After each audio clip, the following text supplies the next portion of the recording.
Hello and welcome. I'm Patrick Cunningham, and along with Judy Coley-George, we'll be your hosts and moderators for this uh, virtual Maine GIS User Group annual meeting and Lunch and Learn.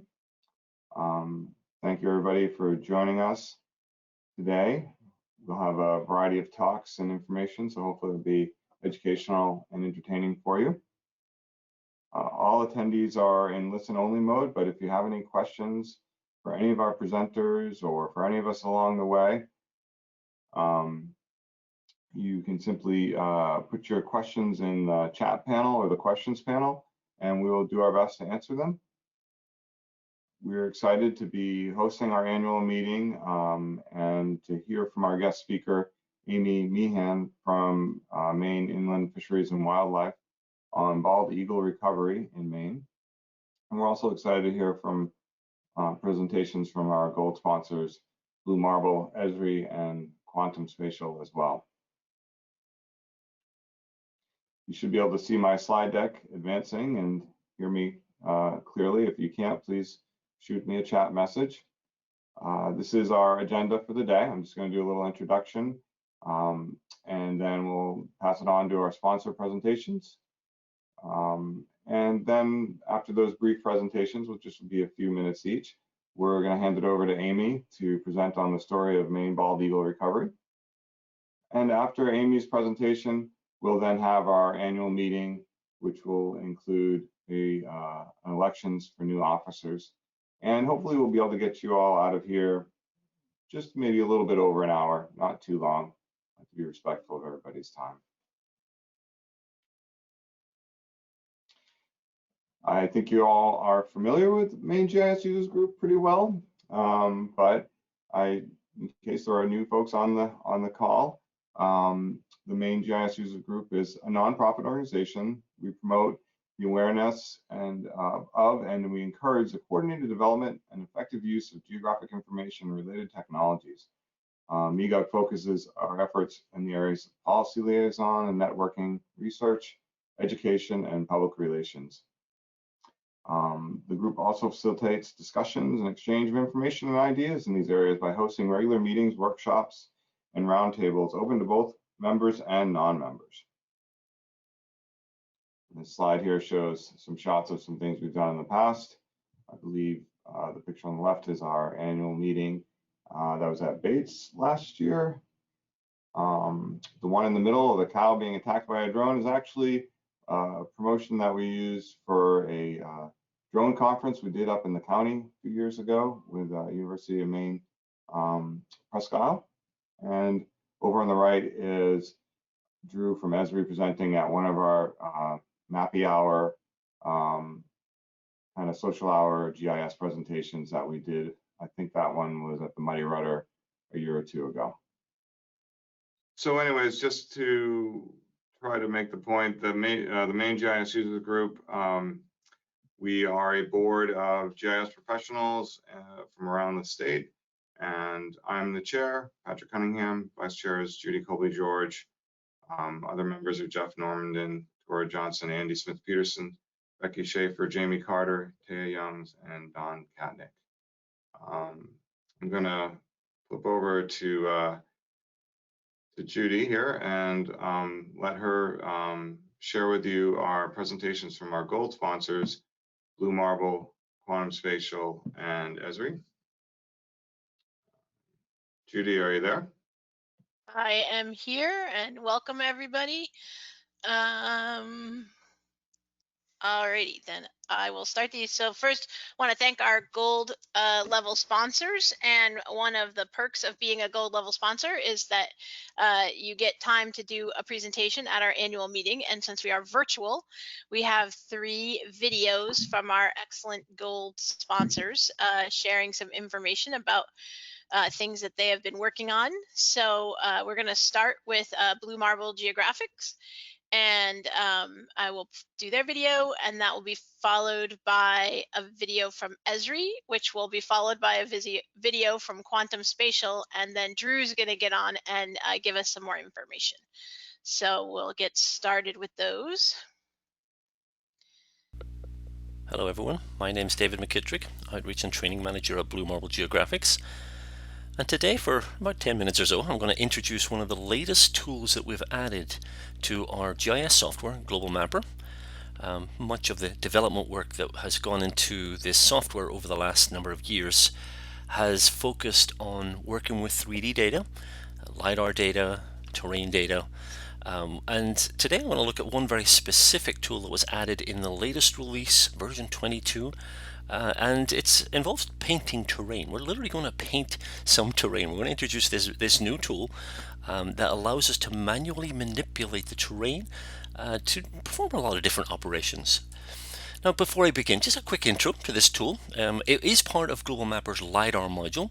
It's an add-on component. As the name implies, much of the functionality of this module involves working with LiDAR data, or indeed point cloud data of any format. But there's a lot of terrain tools in there as well. In this example for this tool, it's a simple tool, as it noted here, for dynamically altering the surface, the surface of the terrain. I'm going to take a look at a few examples of that. It works with any terrain data, regardless of its source, whether it's streamed data, maybe if you're streaming some of the NED data, or maybe you've generated your own surface from some point cloud data. You can manually manipulate it using this tool. The action involves the simple act of drawing. You literally draw either points, lines, or polygons, depending on what's appropriate.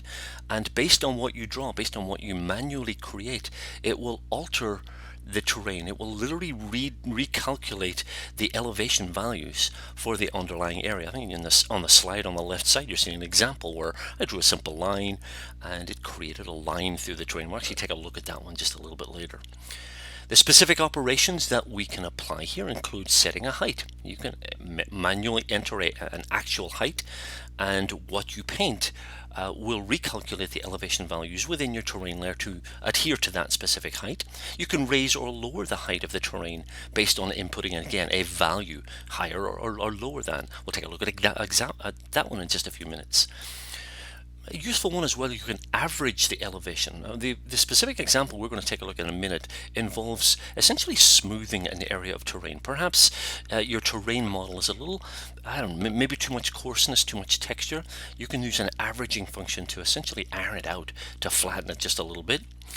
Or, again, useful for working with point cloud data, you can fill gaps in a terrain surface.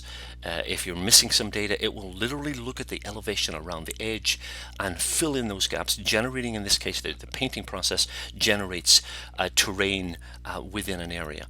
And perhaps the simplest of all, you can remove areas of terrain. Literally draw an area, draw a line and establish a buffer, and it will remove that terrain. So this is a kind of introduction to this tool, and as mentioned, we're going to take a look at a few very specific examples.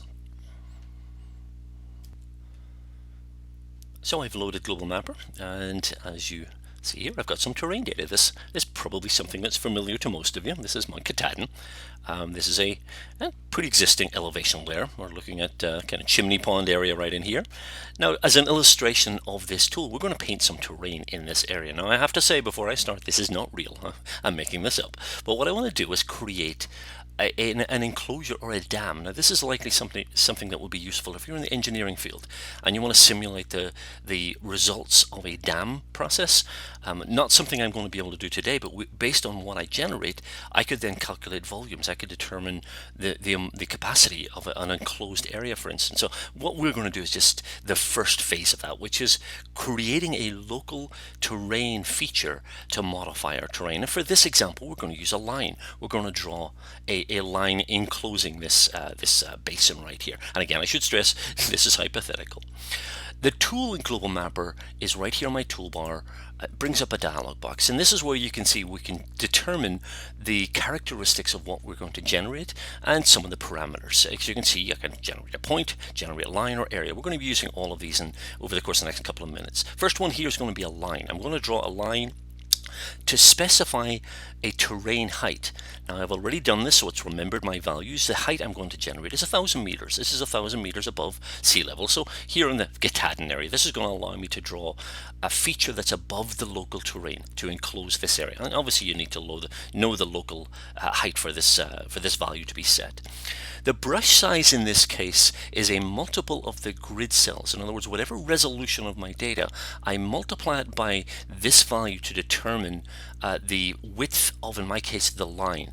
Now I know that this is about a 1 meter resolution model, so this is going to be about a 15 meter wide line feature.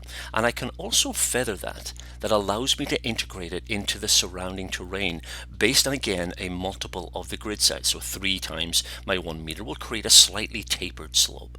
So with these values applied, I simply move my cursor onto the screen, and without taking too much care, I'm simply going to draw. I'll just draw a couple of line segments here to illustrate the process. You'll see that in my top-down view. When I complete, simply by left-clicking, right-clicking, you'll see the results in my 3D view. Over on the right side, you can now see what I've done. I think I am moved a little too far. I extended a little too far. You can see I've removed a little bit of the terrain along the edge. But as an illustration of how the process works, very simple. Act of generating terrain or modifying the local terrain by simply entering a value and drawing, in this case, drawing a line. For this next example, we're going to do something, a slight variation on what we saw first time, which is basically creating something that's artificially exaggerated above the surface. We're going to create a road. We're going to draw a road that requires us to do some engineering to allow it to be accommodated within the terrain. We're going to basically sink the road into the terrain by using some embankments. So same tool as before. I'm going to open the dialog box once again. In this case, once again, it's a line I'm going to be generating. I'm going to specify the height one more time. Brush size is a little wider than last time. It's a road, so we're going to extend it to 20 meters or thereabouts. The height, in this case, you can see it's reverted back to centimeters. I'm going to make this approximately the height of the local terrain where my road begins, so about 18 meters above ground. In this case, this is a fairly lowland area, coastal area. And my feathering I'm going to increase as well. In the dam example, I didn't want to feather it too much. The embankments were fairly steep, but in this case, my embankments are going to be a little more gradual. So I'm going to extend my feathering to 20 meters as well. So again, we're drawing our terrain outwards from that area. Now you'll see the cursor represented on my screen. The red circle indicates what I'm actually going to draw. That's what's going to be cut or modified. The blue area represents the extent of my feathering. So those values I place in here can be visually represented by my cursor. Once again, creating a line in this case. I'm just going to quickly draw. We're pretending we're building a road here right through the terrain. And I'll just stop down here just to complete my road, and we will again see that in real time on the three-dimensional view. You can see my tapered view here. This is similar to the slide I showed you at the start, but simply by drawing my line with my embankments here, we can visualize what a road project would look like, what the impact would be of this project.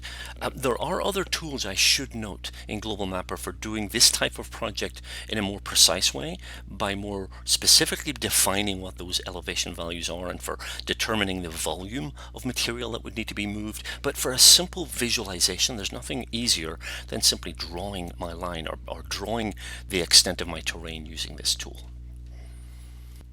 Okay, I think I have time for a couple more. This is an interesting one. This may represent the type of terrain that you may have encountered if you'd used a tin method to generate a surface. It looks fairly coarse, fairly serrated. In fact, if I draw a profile through an extent of my terrain, noting at the bottom of my screen, you can see it, it's got a lot of texture here. The next action I'm going to show you with my terrain painting is to smooth this area. We're going to do an averaging exercise based on an area. So I'm going to smooth the terrain.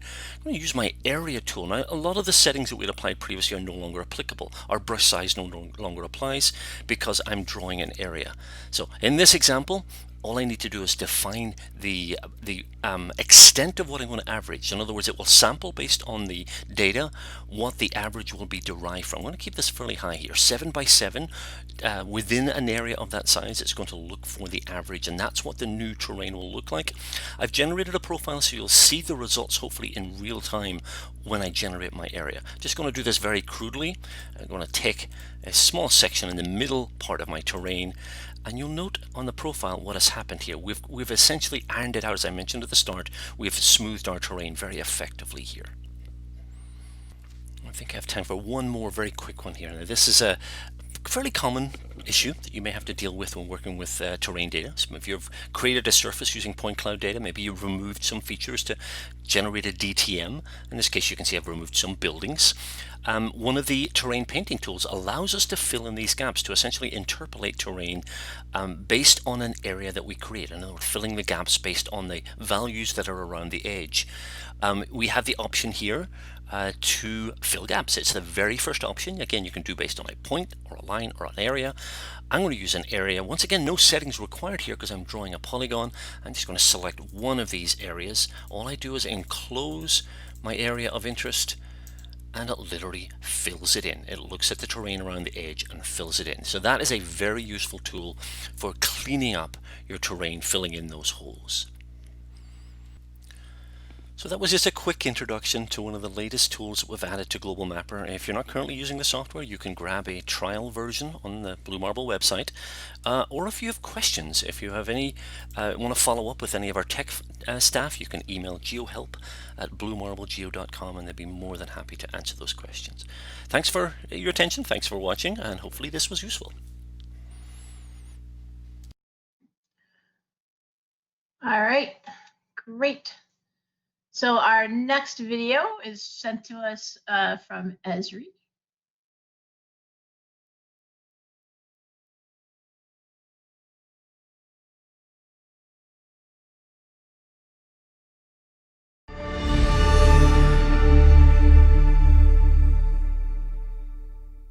Well, happy GIS Day to you, to everyone, actually. This is a special day.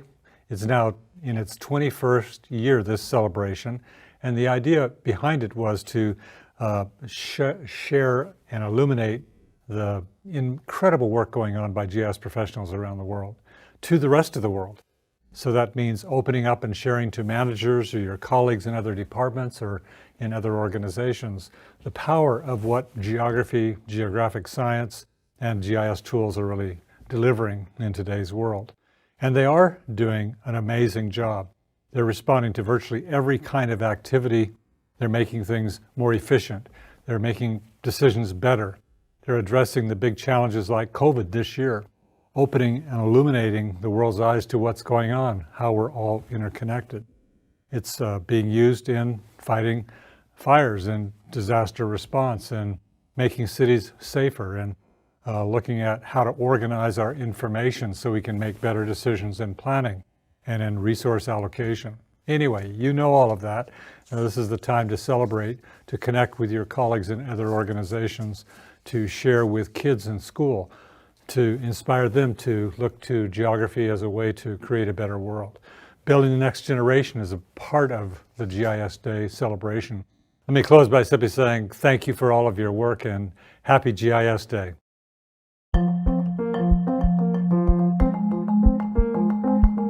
The work at ESRI is done by development teams who are really passionate about what they do. They really care about the problems that they're solving, and it's the result of that focus that users see in these amazing capabilities that emerge in the products.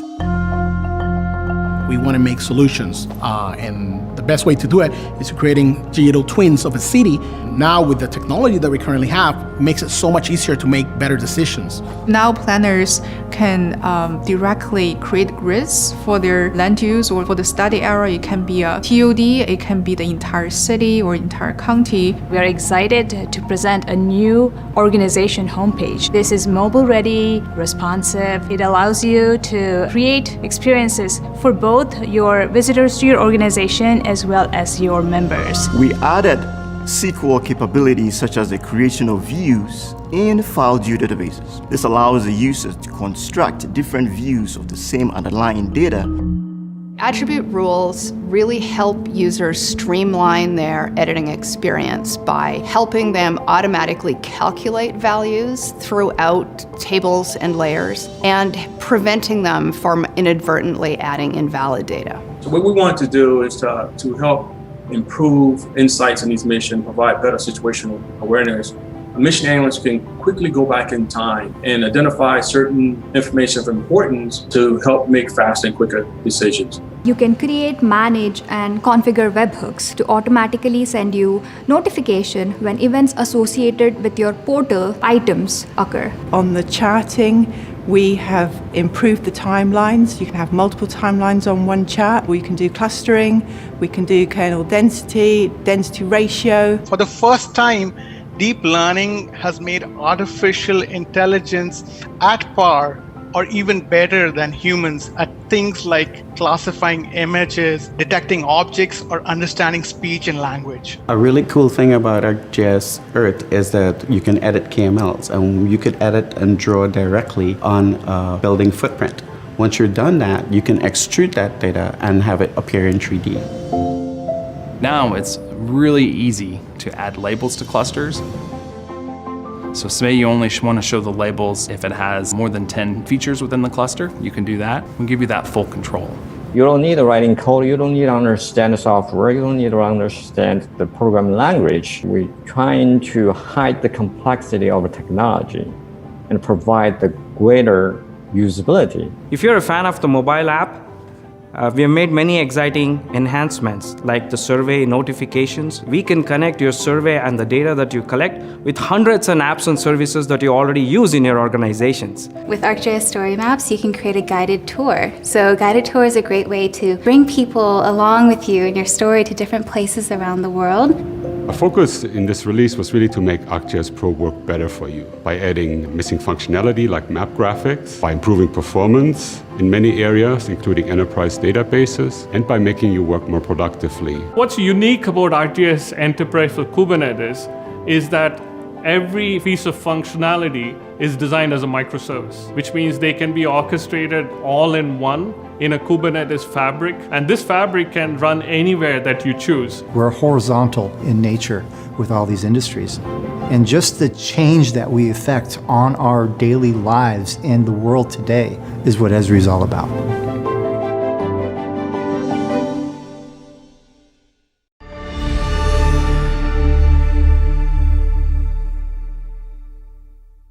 Look at that colorful plumage.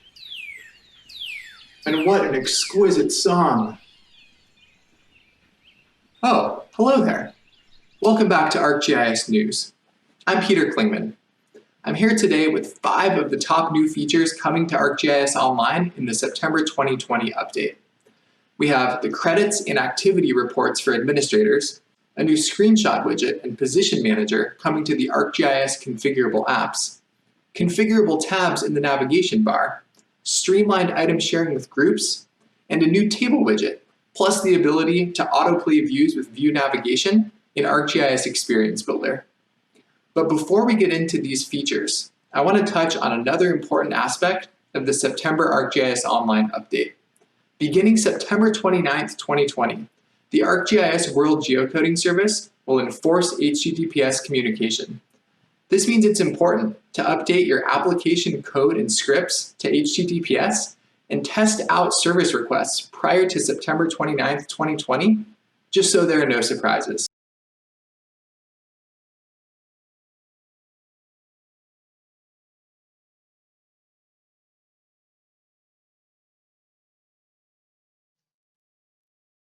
All right, thanks Matt for that video.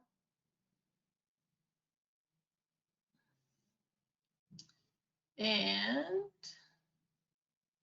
we're gonna finish up with our quantum. And Quantum Spatial is a full services geospatial firm. We do everything from data collection, data acquisition, all the way through processing, base products, to analytics and insights for our clients. Our data helps our clients answer the question of where and how much, and should I be worried about it? So I think what really makes us stand out is our delivery, our subject matter experts, and that we're at the top of our game with technology. Quantum Spatial goes far beyond the generation of maps. As a matter of fact, we would describe mapping as the initial component of what we actually do.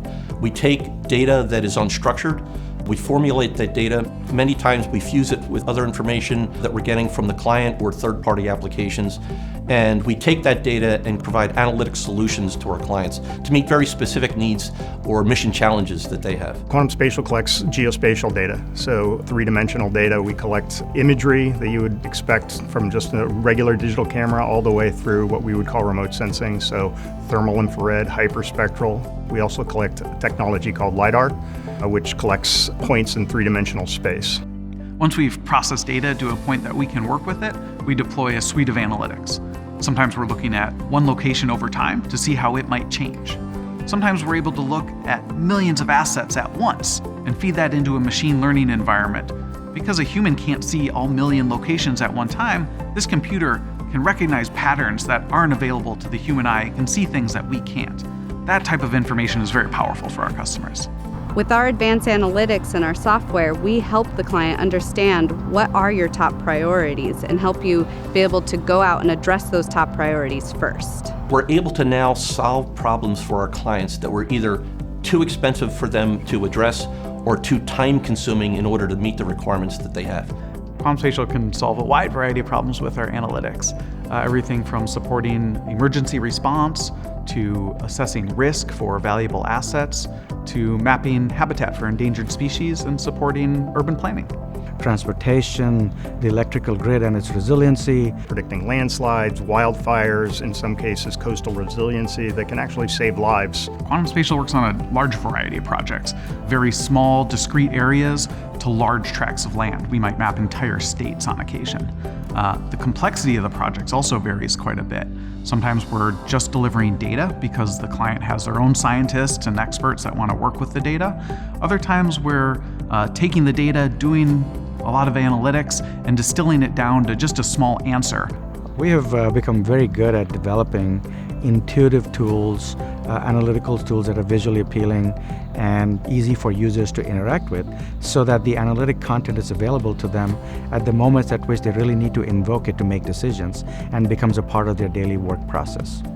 The technologies that we use, LiDAR data, hyperspectral data, they create large data volumes, petabytes of data that move through our offices. Even if a software package does a job great on a gigabyte scale, once you scale that up to petabytes, often it just breaks down and fails. And so we have to develop our own tools to do it in a matter of days or hours instead of a matter of years to get 2 times, 3 times, 10 times faster than what most people have available to them. We've standardized the data, we have managed the data both in the cloud and on-premise, we have served up the data, we understand the limitations of bandwidth and storage and the pros and cons of various different systems, and we pass those all on to our clients as we build the systems for them. We're focused on bringing advances in cloud computing, machine vision and machine learning, advances in sensor technology, advances in different platforms such as robots and drones, and integrating all of these to solve problems that have either not been solved before or to solve them in a way that is faster, more efficient, and more effective. We're at our best when we have an open engagement with our customer and we understand the problems that they're trying to solve, whether those be regulatory, operational, or financial. One of the defining traits of our entire organization has been our ability to try new things, our ability sometimes to even solve old problems using new technologies that allow us to produce the highest quality information and analytic content in the industry.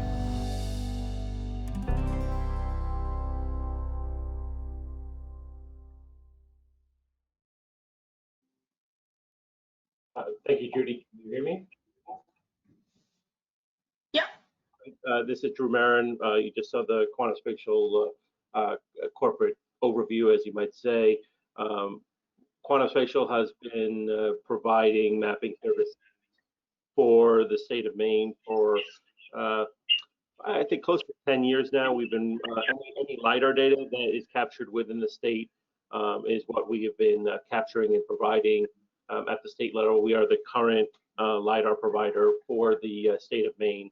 We're very fortunate to be part of MEGUG and sponsoring it, and glad people could attend it.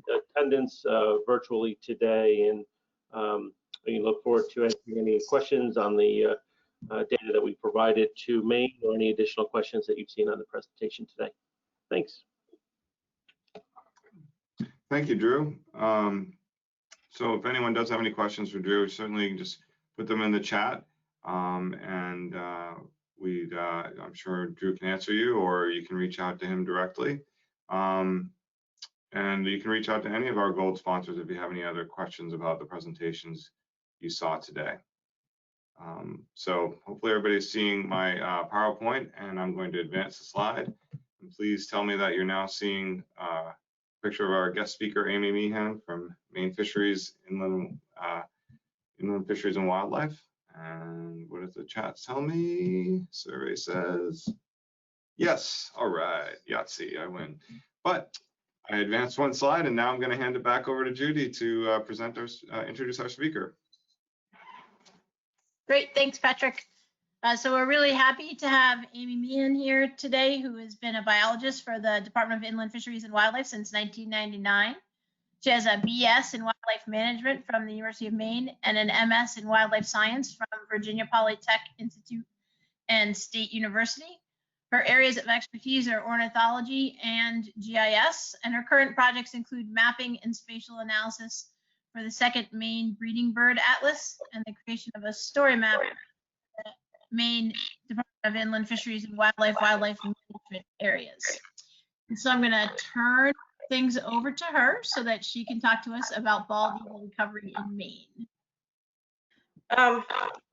Thank you for inviting me today. I'm going to discuss a story map that Charlie Todd and I worked on in 2019. Charlie, who just recently retired, was our raptor biologist for probably around 40 years. And I want to use that to illustrate some things about story maps as well, just story maps in general. Actually, the bald eagle story map actually started out as quite a much smaller idea. In 2018, we completed our last statewide survey of nesting bald eagles, and Charlie had asked me to plot the nest locations on a distribution map, and we had done that periodically over the years, and it was a good way to show changes in distribution over time. So going back quite a ways, this is the 1967 bald eagle nesting distribution. This year was the official low count of eagle pairs in Maine at only 21 pairs.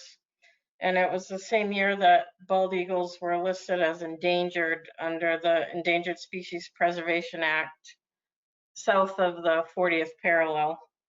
In addition, the eagle production in Maine that year was 60 to 70% below normal rates, and only 6 young eagles survived from nests during that year. And then we move up to 2018.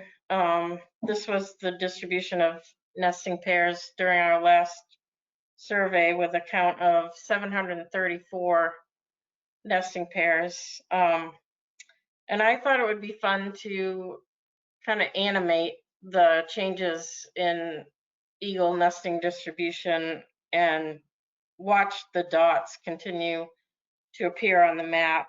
I tried a number of things in ArcMap, and I actually did get one thing to succeed, but it wasn't easily shareable. So I started looking into some of the new applications in ArcGIS Online.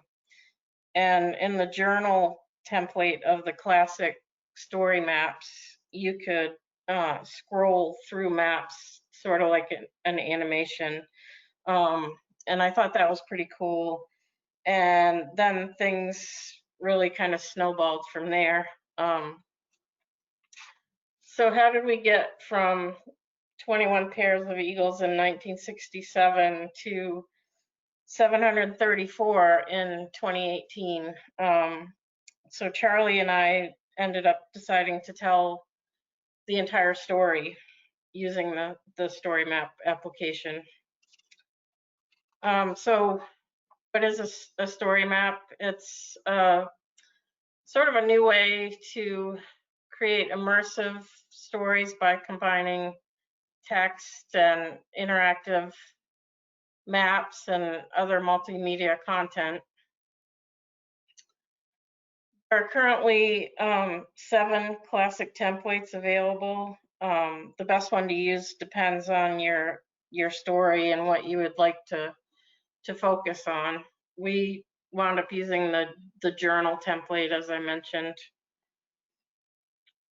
Currently, ESRI is encouraging the use of their new StoryMaps application, and the classic templates will eventually be phased out. But you will be able to still create and edit stories using the classic templates for several years. And they'll, as ESRI tells us, they'll still be continuing to work for quite a long time. So let's look at some examples of what you can do to tell your story and make it more powerful. The first thing you need is a web map, which you create in ArcGIS Online. And then depending on the template you use for your story map, the web map takes up what is called the main stage, which is here on the right-hand side. You can choose to allow pop-ups that show more information when the user clicks on a feature.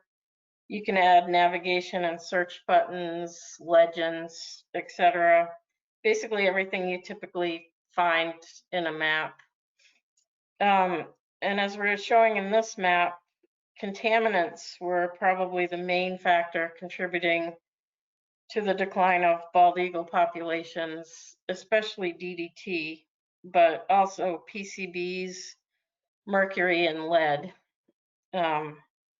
DDE, which is a metabolite of DDT, which caused shell thinning in eggs, leading to the eggs breaking during incubation. In addition to maps, you can also add photos and even videos to the main stage, just to mix things up a bit as you tell your story. Ours went through a number of iterations, but we finally decided to title a number of the sections recovery strategies to highlight the methods that were used to recover the eagle population. And one of the first was direct intervention to increase productivity and survival. To offset low productivity, adult native eggs were replaced with eggs or nestlings from captive breeding or donor populations. And this might be a good place to mention that you can add sections or pages to your story map or delete them, rearrange and organize them at any time during the process. So some of the other recovery strategies that were used, the first one was cooperative management agreements. For this one, Eagle site loyalty was used to our advantage. Eagles will build basically on the same nest for year after year after year. And if that nest is destroyed or the tree falls down, they tend to build another nest very close by. So agencies negotiated cooperative management agreements with landowners to protect the few active nests that were remaining. And quarter-mile buffers were established to protect the nests. And then in the late 1980s, the Maine legislature amended the state's Endangered Species Act to enable IF&W to map essential habitats for listed species by rulemaking. This designation allows IF&W to provide oversight of projects permitted, licensed, funded, or carried out by municipalities and state agencies. During 1990 to 2009, a total of 805 nest locations were protected by this rule, and more than 99% of the project applications were approved after adjustments to safeguard the eagle nesting season and key habitat components. And lastly, we created a safety net for eagles by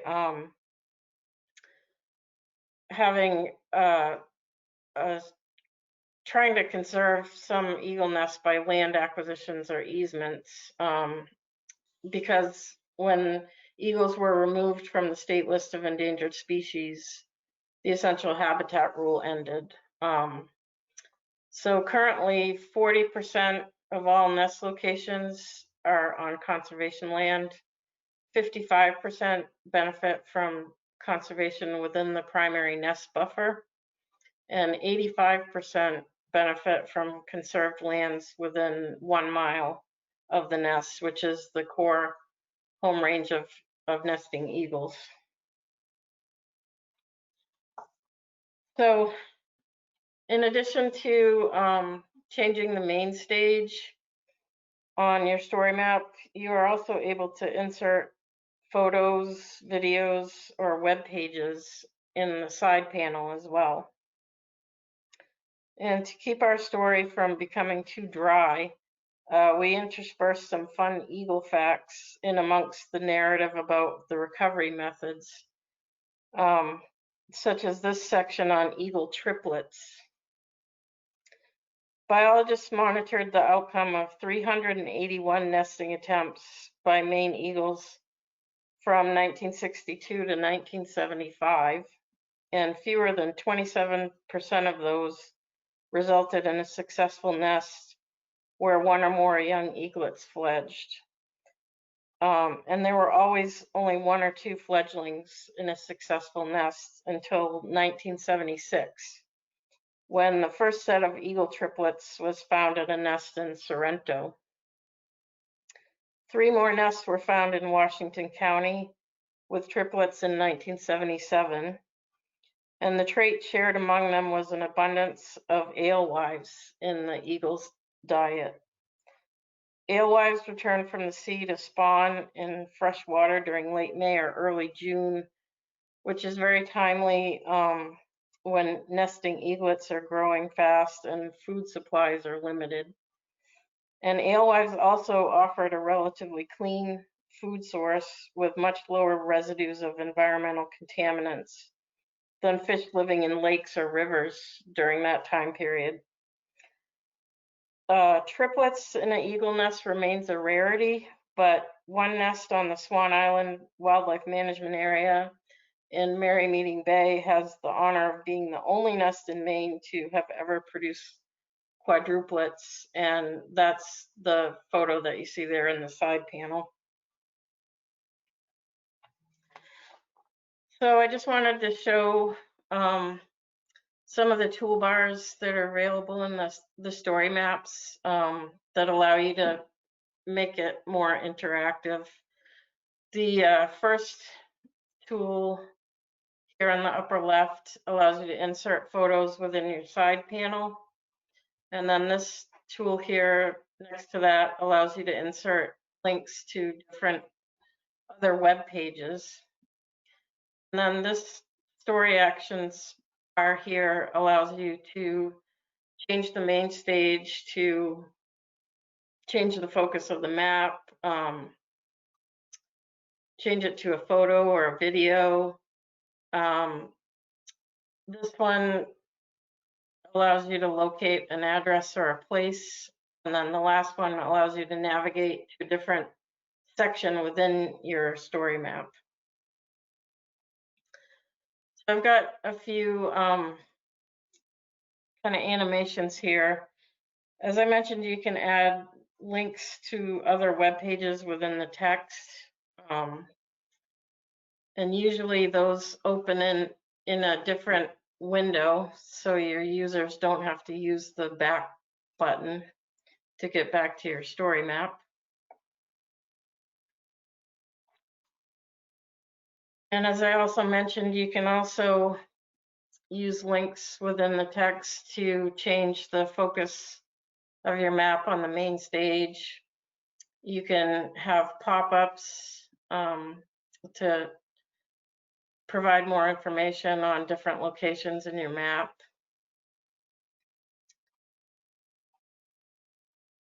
And you can also use a link to change the main stage to a photo or a video or a graphic.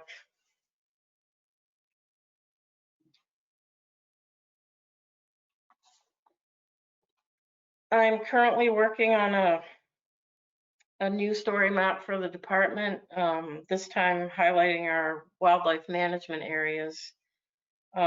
This one is using the series template, which is again from the classic story maps from ESRI. For this one, I've actually created 7 different story maps using the Cascade template, and then embedded those into the larger story map using the series template.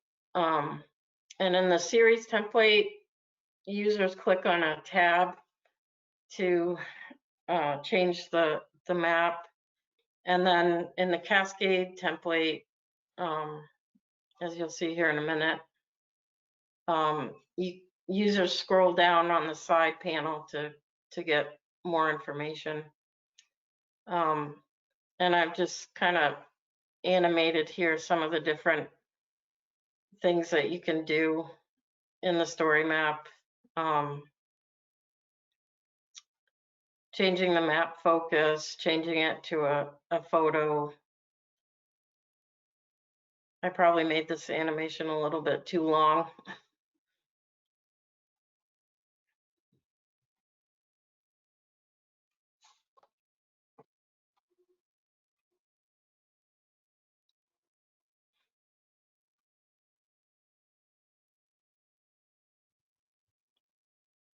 The series template is good if you want to do, as the ESRI video mentioned, like do sort of a tour of different geographic locations.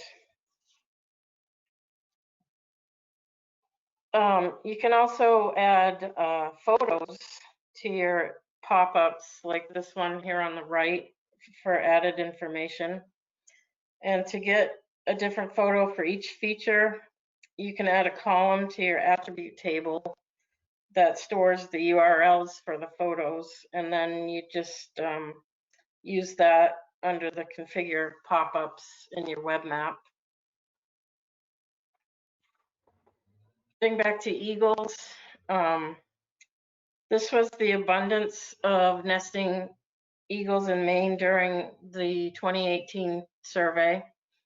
As you can see, Washington County remains the stronghold for eagles, but they have managed to expand back into every county in Maine. And the orange bars here on this graph are the net change in nesting pairs since our previous survey, which was in 2013. And this graph can also be seen in the story map. I have a link in the side panel to that graph. So what happened to my idea about animating the distribution maps? Well, there are other applications that you can embed within story maps, and one of them is a time-aware app. So I first created a web map with my time-enabled data, and ours was a little bit different as we had a number of points with just a year column in the attribute table, and AGOL, as you can see here on the bottom, added a month and a day to that, which made things a little complicated as far as labeling the time slider. But I eventually found a workaround for that. But once you have your web map set up the way you want it, this is how you get to the web apps. Well, there's two different ways. And I found that the Time-Aware app has disappeared in the last couple of weeks, even as I was editing this PowerPoint presentation. So anyway, you can also get to the configurable apps from your My Content page on ArcGIS Online. And again, the Time-Aware app was supposed to be there by the summary viewer. This is what it looks like. This is a screenshot of the Time-Aware app. It uses your web map that you created, and then you can choose different settings here on the left-hand side. So I set this up, and then I embedded this into my StoryMap. And to get around the labeling issue, I just left the labels off the time slider, which is the gray bar here in the lower right-hand side. And then I just decided to describe what it was showing here in the side panel. And we included this animation at the very end of the story map to give it a little bit of extra punch. And so this is going to show the changes in Maine's nesting pairs of bald eagles in 5-year increments from 1963 to 2018. So I'll just play that for you now.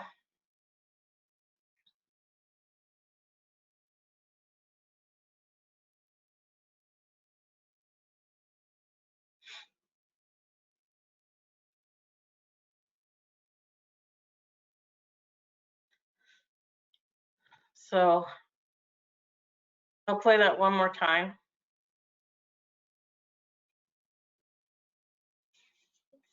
I think this is pretty incredible to watch, and Charlie Todd deserves a lot of the credit for the work that went into making this happen.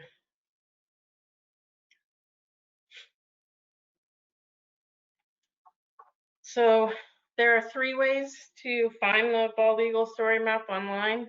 The first is our IF&W webpage. It's under the Fish and Wildlife Endangered and Threatened Species page, and it's over here on the right-hand side under related links. The second way is, if we ever get this up and working, is our new Inland Fisheries and Wildlife Data Hub. And if you, when it's finally up, if you scroll down a little ways, it's going to be our GIS in the spotlight. And the third way is to follow the link on the bottom of this slide, which I'll leave up for a little bit in case people want to copy it down. I thought it would be nicer to allow people to view the story map on their own time and interact with it at their own pace. And if you do go and view it and you like it, please share it with as many people as you can, especially if they're teachers. So this is a project that I'm pretty proud of, and I think it was a great way to sort of summarize a lot of Charlie's work after 40 years, just before he retired. So thank you again for inviting me to present on it, and I can take any questions if anybody has any. Well, thank you, Amy. That is definitely a very interesting story. I think what's funny about, when you look at the map and the work that took decades to bring the recovery back, I would say it was only maybe 5 or 6 years ago that I started to notice around Hollowell just an abundance of eagles consistently being by the river. And but then you knew that the recovery was working, and it's good to hear from the people that were instrumental in such a great story. We do have a question. It's qualified as a bird question as opposed to a GIS question. In 2018 Eagle data, the nests are so dense along a few rivers. What is the average distance between nests? I was surprised that they each only need such a small piece of the river. Oh, yeah, it's the average nesting range of an eagle is approximately like a mile. So I'd say a mile on each side of the nest. So yeah, there's quite Charlie always likes to point out the Penobscot River because when you plot the nest points on it, it looks kind of like a question mark. So, and Washington County is probably almost up to carrying capacity. It's not quite. We are starting to see eagles in some places that we wouldn't have thought they would use before. But they have expanded and back into every county in Maine now. So yeah, it's nice to be able to see them more often. Yeah, for sure. Do you have any other questions for our presenter?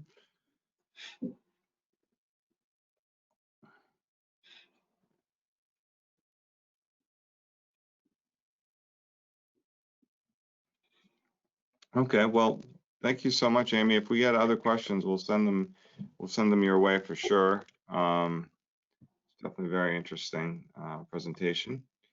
I'm going to, all right, thanks for having me. Yeah. I'm gonna try to take control here. Okay. Great. Okay, so you should all be able to see my screen now. I'm going to go from the question screen to an overview on our annual meeting. Hopefully that advanced okay. If it didn't, let me know. I have a backup way that I can present. Just you can respond in the chat. So to try to be respectful of the time, as I mentioned earlier, and unfortunately we got a little bit behind with some of the problems I was running into earlier. We're going to try to whip through the annual meeting portion. We'll do another thank you to some of our other sponsors. Going to touch on what we worked on this year, and some plans for next year. And then we'll do our elections. And that's the most important part, so I don't want to delay too long, so I hope you can all stay through that. So as you know, we thanked our gold sponsors earlier, ESRI, Blue Marble, and Quantum. We also have a bunch of other sponsors, corporate sponsors at the bronze level. These companies you can see here, of course, in GIS and CES, of course, the City of Portland. Sewell Company, longstanding sponsor, Williams Aerial, Sebago Techniques, Tetra Tech, and TRC, and Wright Pierce, of course. And then we have silver sponsors, Spatial Alternatives, Maine DOT, Wheatland Geospatial Lab at University of Maine, Linker, Maine Public Utilities Commission. So thank you so much, sponsors, for your support, and we really appreciate it. It allows us to put on all kinds of different presentations and events. Obviously, we have higher costs for those things during a normal year, but we do have plans for, of course, all the funding and sponsorship support that we receive. And we'll talk about that in a moment. Just looking back at the year, our normal year, we've been, over the past few years, doing a board meeting, face-to-face sort of retreat. We've done it at the Hutchinson Center in Belfast, And it's really a great meeting where the board gets together and we brainstorm on events and things that we can do to improve GIS education and promotion in Maine. And we really had a great meeting this year, focused on outreach to other organizations. You know, we work every year with the Maine Municipal Association quite a bit, but we were focused this year on what other organizations can we work with. And we had a list of places that we wanted to present with MEMA and other events going on. And we're even looking at other things we could do to partner sort of on that level that we do with MMA, where we have a GIS track at their technology conference. And we had a lot of energy and we're looking forward to the year. We scheduled our Mappy Hour to be held in, I believe it was going to be held in March or sometime in the spring in Brunswick. And then the needle scratched the record and everything stopped. And kind of put all of our plans into a spin cycle, as happened for everybody. You know, I'll never forget, it was Friday, March 13th, an ominous day, when here at Blue Marble anyway, we started talking about going remote and would we have to go remote, and by Monday we were completely remote. So that, of course, changed a lot of what we could do for MEGUG, and we had to pivot like everybody else. And so the first thing we were able to get to do was this sort of virtual lunch and learn series, which we've been able to pull off, and I think it's been pretty successful. It's been well attended over the year. I know there are a lot of online events going on now, but we've worked to have interesting content and engaging content, and to try to make it just over the lunch hour, so it's something that people can attend and not feel like they're missing a lot of their day. And so this is the list we did this year, May through October. We took August off. We did an update on the data from the Maine GeoLibrary Board, the geospatial data layers. So that was from Claire Gadowski. That was our first one. And then in June, we had a presentation from the Maine Climate Council. That was well attended and it was a great talk. July, we invited back the GeoLibrary Board to present on updates to the data portal, so the software interface. We had Vinton and Bob from Maine GeoLibrary Board present on that. Took August off, like I said, and then in September, we, so 2020, we had Dan Martin come to present on the new 2022 datums, and part of the announcement was that they were being delayed and they wouldn't be out in 2022, but it was still very well attended, and we had a lot of good questions on that topic and during that conversation.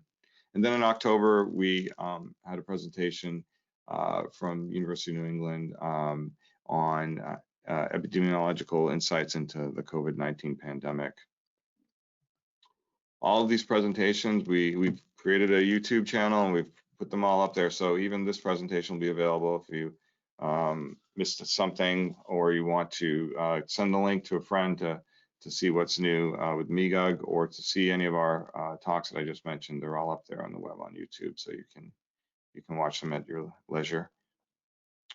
So the plan for 2021, well, what we've discussed thus far is that we will continue with the Lunch and Learn series, and we're really trying to find compelling, interesting topics to present on.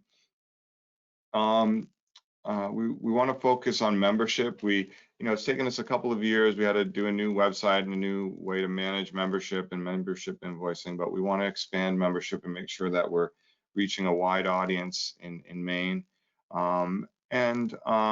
We also have a good amount of money from sponsors and things, and we want to develop a better program for distributing financial assistance and scholarship. And that historically has been in the way of educational scholarships for students, but we're just recently working on this, and we're talking about what can we do, what other things could we do in the way of scholarship for maybe more professional scholarships, so assistance with maybe preparation for the GISP exam or to attend leadership academies.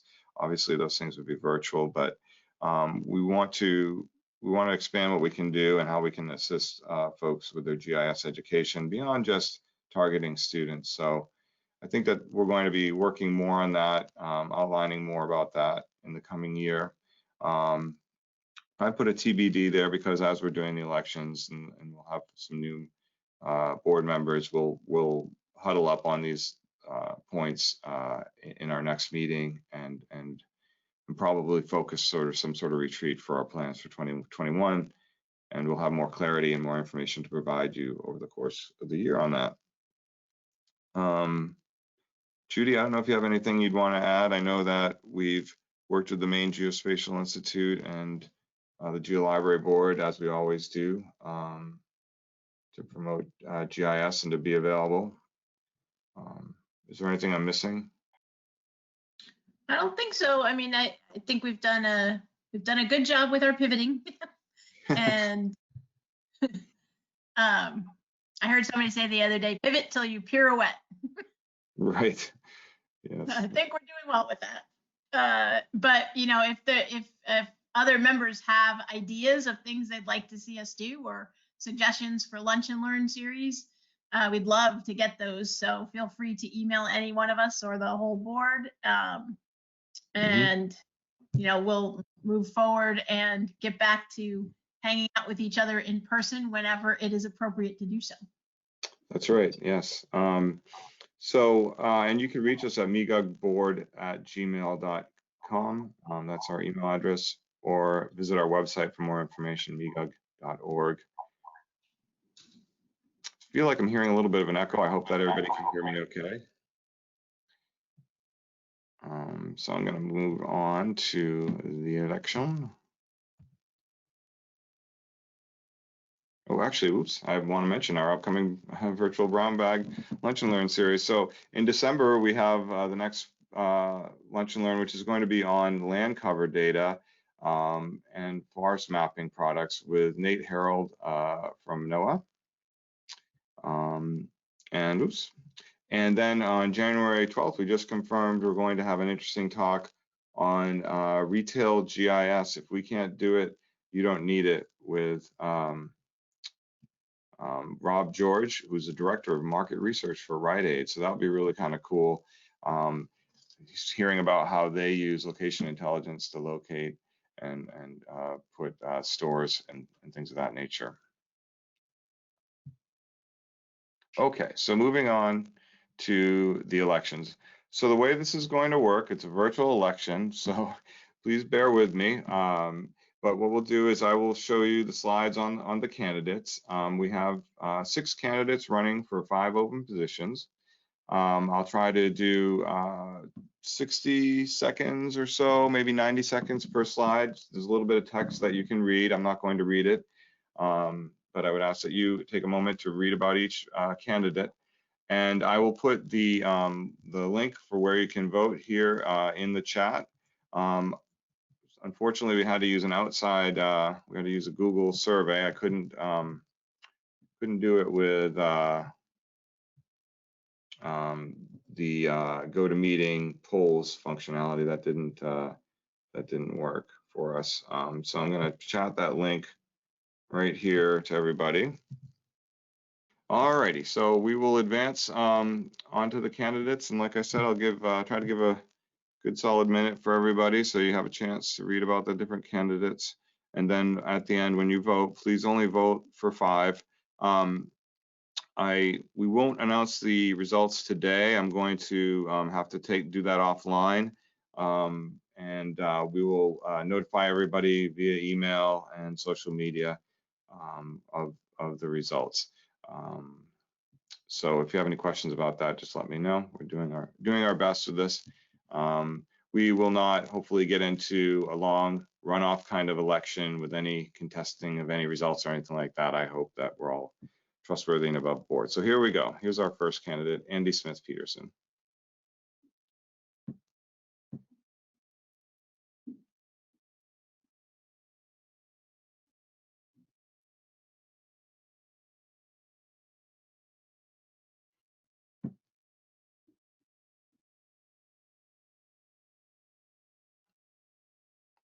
Maybe I'll do 45 seconds per slide. I feel like I need some Jeopardy music.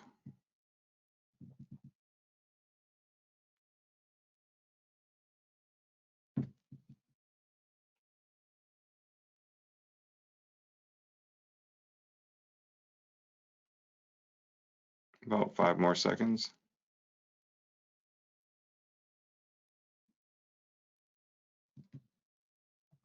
Our next candidate, Taya Youngs.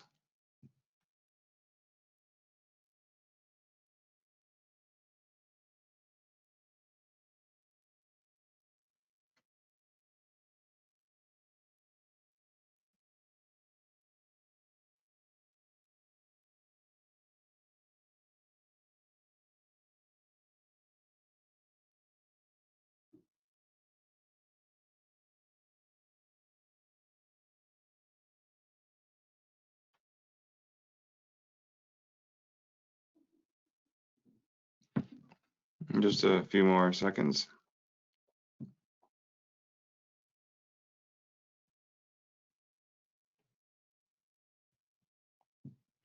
And our next candidate, Jeff Normandin.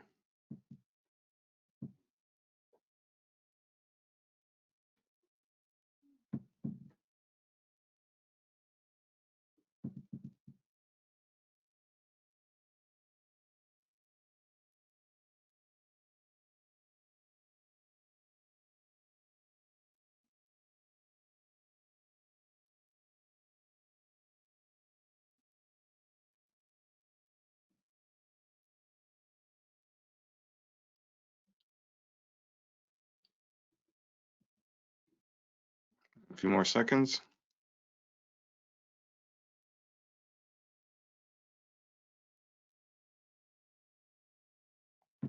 And our next candidate is Matt Doobie.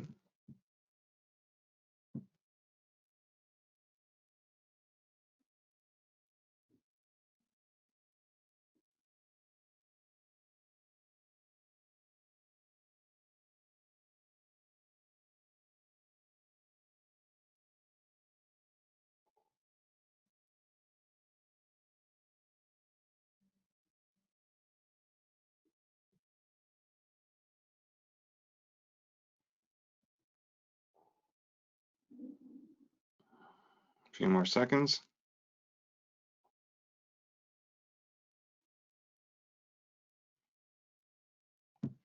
And our next candidate is Laura Tessel.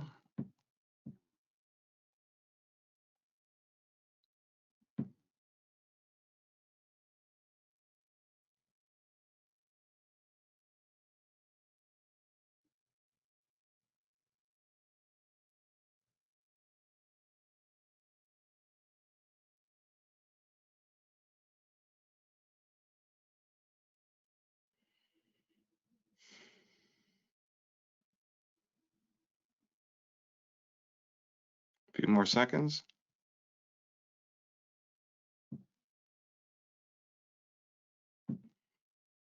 And our last candidate, last but not least, Sarah Mitchell.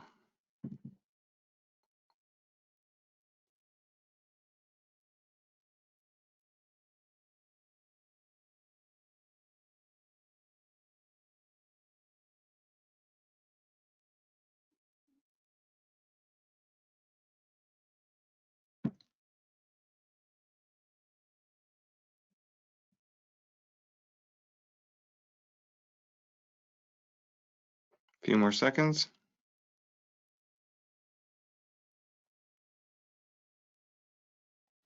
Okay, great. Thank you so much, everybody who ran for election. We really appreciate your volunteering and stepping up. As I said, please vote for 5 candidates only.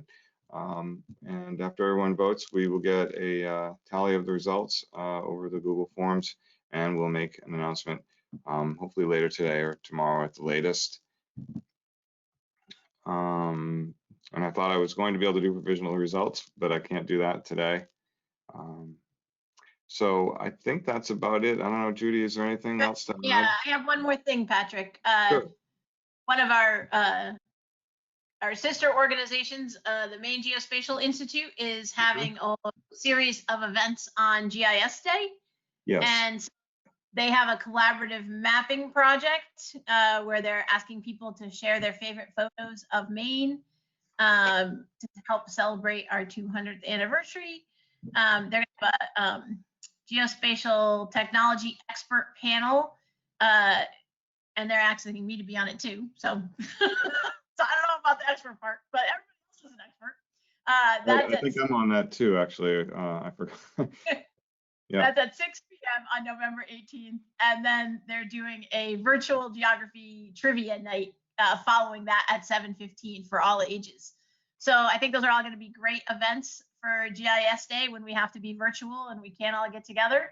Sure. And if you want to look those up, I believe you can Google Maine Geospatial Institute GIS Day, and you should get to their website.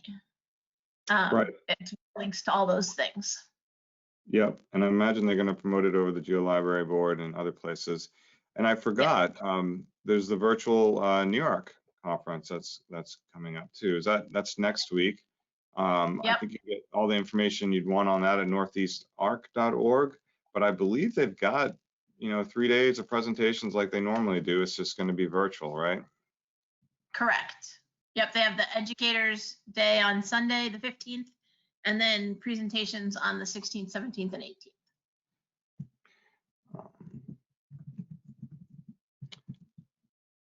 And sorry, you should vote for 5 candidates. Vote for 5. Yes, I apologize.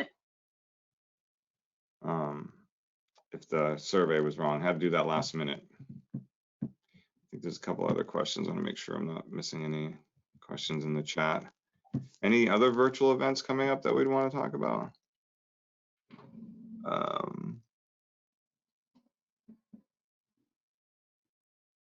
don't see anything jumping out on my calendar at the moment. Okay. I know there'll be a lot going on for GIS days, and I guess the cool thing about virtual is that you can travel to various GIS Day celebrations right from your desktop, right? So I know that Narissa had their conference virtually. Was that recently? And they had some great speakers lined up, and I'm not sure if they'd have all those folks in a normal year. So I know we get a little bit zoomed out, a little bit over web meeting, but there's a lot out there that's really helpful, and maybe we can all take advantage of when we don't have to travel this year.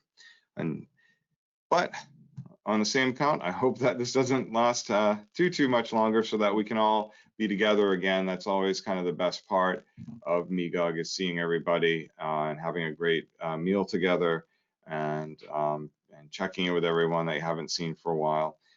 So we're going to do our best to keep that energy and camaraderie alive virtually over the next year. So we appreciate everybody coming out, and again, sorry we ran a little bit long, but we hope that you found it useful, and we hope you all stay safe and healthy, and we look forward to hearing from you in the near future. As always, take care, everybody, and thanks so much.